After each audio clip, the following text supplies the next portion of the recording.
বাড়ির যে কোনো অনুষ্ঠানেই বলো, যেমন দুর্গা পূজা, সরস্বতী পুজো এবং পৌষ পার্বণেই বলো, লাড্ডু মিঠাই আমরা বাড়িতেই তৈরি করে থাকি।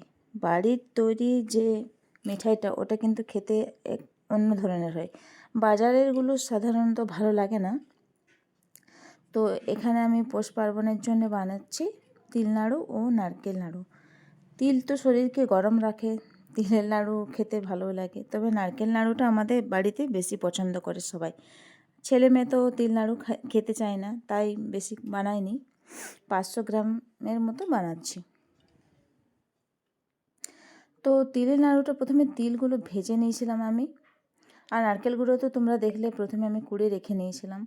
তো এদিকে বানানো হয়ে গেছে আমার। ঠাকুরের জন্য দুটো কৌটোতে আলাদা রেখে দিচ্ছি, তারপরে আলাদা কৌটোতে রেখে দেবো বাড়ির লোকের খাবার জন্যে।